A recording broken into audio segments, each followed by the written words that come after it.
ముందుగా దిల్ రాజు గారిని మాట్లాడవలసిందిగా కోరుతున్నాను.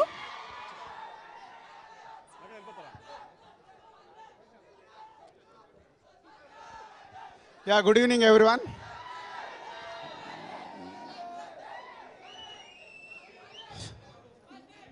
దర్శకుడు కరెక్ట్ ఒక 14 years బ్యాక్ మామూలు బట్టలతో మామూలు చెప్పులతో నా దిల్ సినిమాకి వర్క్ చేశాడు. అంటే ఒక నార్మల్ కుర్రాడు, ఎక్కడో నాకు ఫైర్ కనిపిస్తుంది, ఎక్కడో ట్రావెల్ అవుతున్నాం, నాతో ఒక బ్రదర్ లాగా ట్రావెల్ అయ్యాడు. సడన్గా ఒక మాంటేజ్ చెప్పాడు, అదే ఆర్యా సినిమాలో, అదొక సెన్సేషన్. సో మా ముగ్గురికి ఆర్యా అనే సినిమా ఒక లైఫ్. మేము ఎంత ఎదిగినా, ఎంత టాప్ పొజిషన్లోకి వెళ్ళినా, ఎక్కడైతే మొదలు పెట్టామో, మొదటి అడుగులు వేసామో అవి ఎప్పటికీ తీపి గుర్తులే. మా ముగ్గురికి అవే తీపి గుర్తులు. సో మళ్ళీ ఈరోజు ఈ దర్శకుడు ఆడియో ఫంక్షన్లో మేము ముగ్గురమే నిలబడడం అనేది చాలా ఆనందంగా ఉంది. అండ్ దర్శకుడు ఈ సినిమా ట్రైలర్లు అన్నీ చూస్తున్నా నాకు సుకుమారే కనిపిస్తున్నాడు. అంటే సుకుమార్ అనేటోడు ఒక దర్శకుడికి పిచ్చోడు. ఎంత పిచ్చోడు అంటే ఏదైనా చేస్తాడు దానికోసం. అంటే నవరసాలు సినిమాలు ఎలా ఉంటాయో ఆ బాడీలో అలాంటి నవరసాలు ఉంటాయి. కోపము, ప్రేమ అన్నీ. అంటే ప్రేమ ఎక్కువ ఉంటుంది, కోపం ఎక్కువ ఉంటుంది. ఆ రెండుటి దగ్గర నుంచి చూసిన వ్యక్తిని నేను ఒక్కనే, వాళ్ళ ఫ్యామిలీ తర్వాత నేనే చూశానేమో. ఎంత అంటే మాకు ఆర్యా సినిమా అప్పుడు నాకు అలాంటిదే. నేను ఎక్కువ మనుషుల్ని నాకు క్లోజ్ అవుతున్నా కొద్ది నాది లవ్ ఎక్కువ పెరుగుద్ది. ఒకసారి వాటర్లో పడిపోతుంటే బన్నీ సేవ్ చేస్తుంటే వదిలే అని బయట నుంచి అరుస్తున్నాను.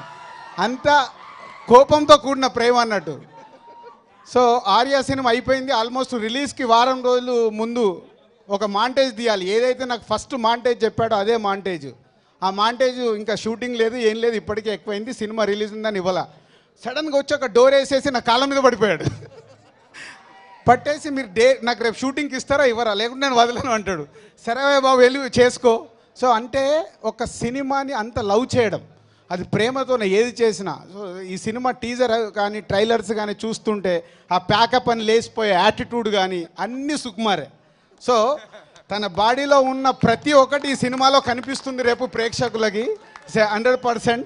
అంటే ఇప్పుడు ఇందాక మీరు చూశారు కదా ఒక సాంగ్, ఆ సాంగ్ నాకు వినిపించాడు. ఫస్ట్ వినిపించగానే సుక్కు ఇది ఎవరో పాడడం ఎందుకయ్యా, నువ్వే పాడు, ఎందుకంటే నీదే కదా సాంగ్, నువ్వు పాడితేనే కరెక్ట్ అని చెప్పి ఈరోజు ఆ సాంగ్ నాతోనే రిలీజ్ చేయించాడు. So Sukku all the best.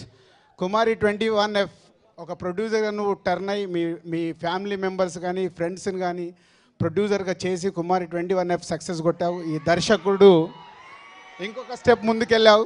So me brother sun Ashok, Sukku వాళ్ళ అన్నయ్య సన్, ఇంకొక బ్రదర్ ప్రొడ్యూసర్, ఒక స్నేహితుడేమో డైరెక్టర్, ఇలా అందరు టీమ్గా చేస్తున్నందుకు మీ ఓల్డ్ టీమ్కి ఆల్ ది బెస్ట్.